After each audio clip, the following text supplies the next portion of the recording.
And good morning, and thanks for joining to our this week episode of Marketing Hacks with my good friend Ray Torres from Onset Media.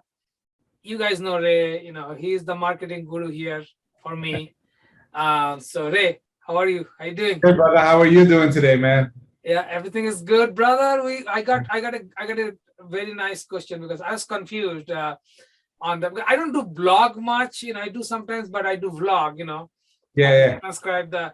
But again, it's a blog also, So my question is like when I'm writing a blog or vlog, am I writing, like for my like targeting my client, or I'm writing to impress Google or Bing or Yahoo, so search engine, and they can pick that up and put in front of my client. So which one is more important?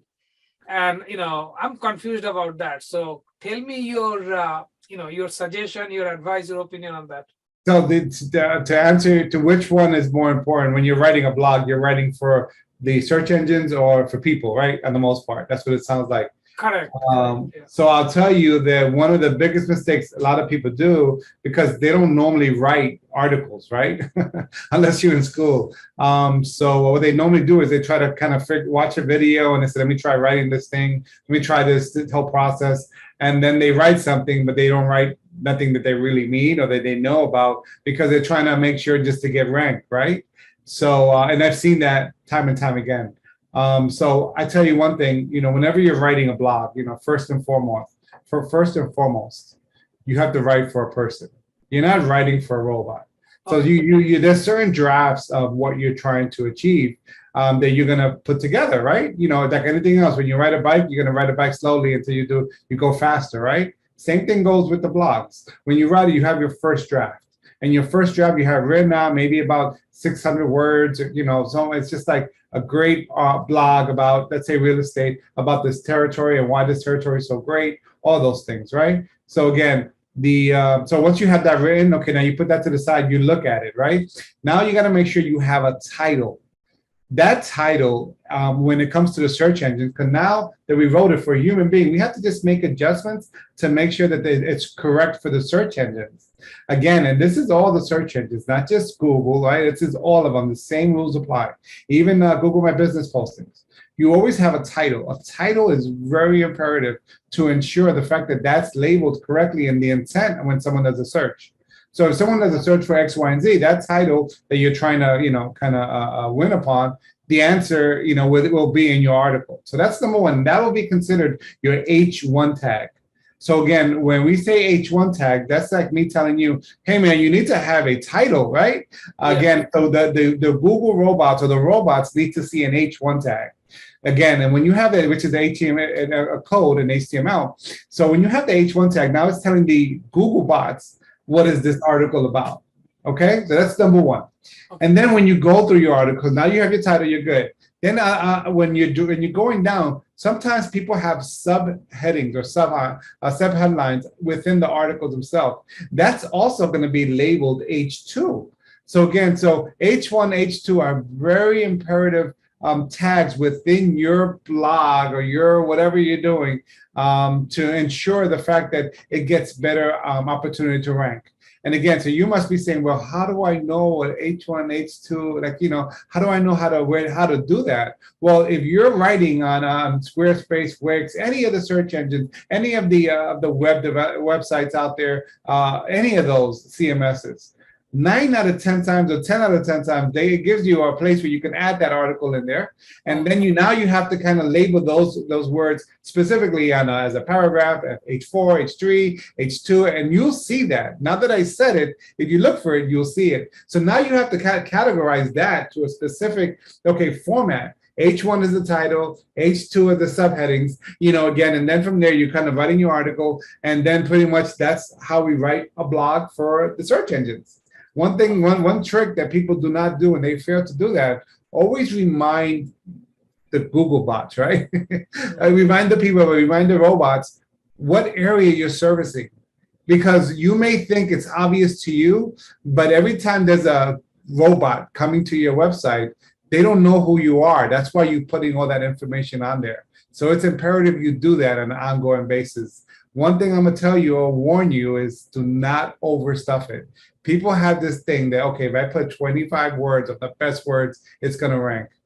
On the contrary, it may derank because now they're seeing you're stuffing keywords. It's not making any sense because you're trying to add that word, and because of that, if you're not giving the user the best article of what they're trying to find, you will not show up on any rankings at all. Oh, I'm going to stop you right here. So that's very important. You just mentioned that do not overstuff with different keyword, because rather keep it clean and more directive.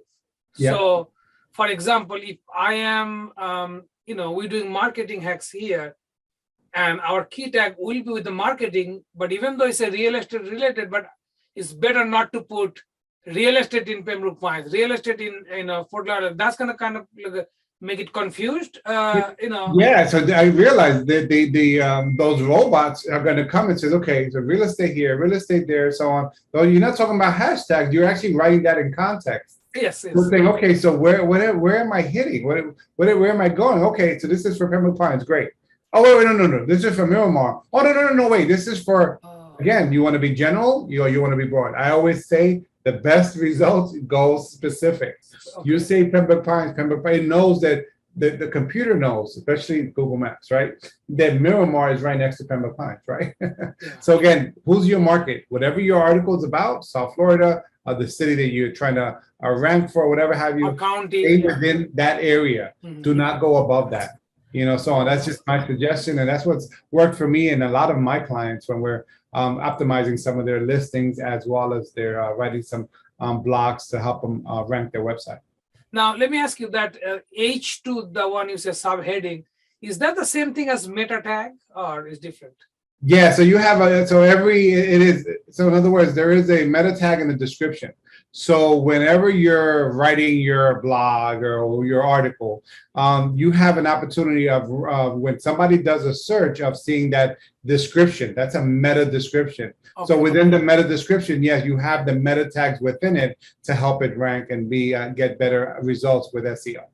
So again, the reason why I don't use those words, Sean, is because people are like, oh my goodness, what is that? So on. So I'm trying to keep it as simple as possible. So if you think about it as a human being, don't think meta tags, don't think title descriptions, don't think that. Think about writing a great article, putting information on there. Now that when you go and you take that article, you put it on your website, your WordPress website, your Wix website, whatever it is, whatever website, you take that information and it's going to give you the option of how do you want to label this article as this or that. So again, those meta descriptions and meta tags are extremely imperative for you to do. So yes, the answer is yes of what we're referring to. But again, just keep it simple, right? Always write for the human being. And then when you put it into your platform, now you're going to structure it so it's kind of based correctly for the search engines. Yeah, make it like a search engine friendly. Yes, because if you take a blog, just write it and just put it on there, you really should not expect anything. And again, let me tell you, the question is, well, how do I check it to see if it's working or not? Well, this is something we talked about a long time ago. It's called Google Analytics.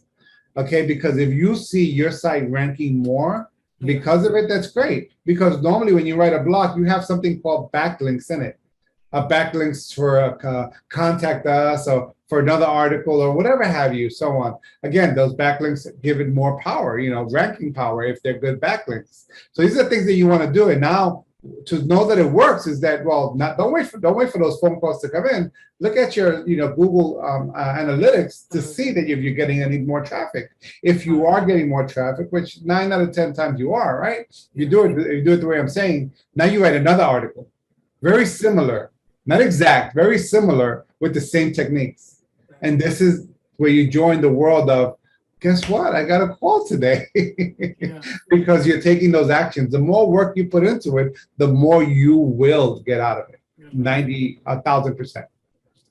Bro, great information, So again, I just wanted to recap, in 2 lines that always write for the client, for the audience, but then whatever the technicalities they just say, follow those technicality to make it search engine friendly. So that's the way the robot, the what I think you mentioned the spider, the Google spider or something. The spiders, right? Yeah. when they crawl on that, they feel comfortable to show it to more people. So just remember, one thing that you have to keep in mind is that Google bot, right? That spider is really ever the same spider going back to your site. Okay, because once your site is indexed, they're going to go back and see, okay, what's going on now? Let's go back in there and say, hey, what's happening? And they will crawl your site on a regular basis. But again, that's why it's imperative that you're always making a change. If you think, or if you've been told, have a website, leave it alone, don't touch it, and you'll be fine, then someone has lied to you, because that's not the way it goes. The more you contribute to your site, the better results you may get out of your site. So that's just a fact. You have to feed good content all the time. Yeah, so that's where a lot of developers have a maintenance plan, or they just kind of this is part of an SEO function. Hey, part of this SEO stuff, we also write blogs on your behalf, to post X, Y, and Z, and so on. And then just so you guys know, blogs or articles are so imperative. I would put that on Facebook. I would put that on Google My Business. I'd put it on every directory, anything that I can do just to show whoever sees it, the Google bots, right? That, hey, guess what? I know a little bit about it. So why don't you rank me when someone does a search? And that's what it is. It's to be ranked. So whenever you're doing, that's why you should always backlink to your website or your homepage or your contact form, because you never know where it's going to show up. Yep. So very imperative. Thanks, Ray. Great information. Hey, my friend. Hopefully you got some good technical knowledge, and also not only technical, how to write a blog in general knowledge. That's very, very good tips. Ray just gave it to us. So thanks for joining in. See you guys next Thursday at 11 o'clock right here on live. Till then, let's rock.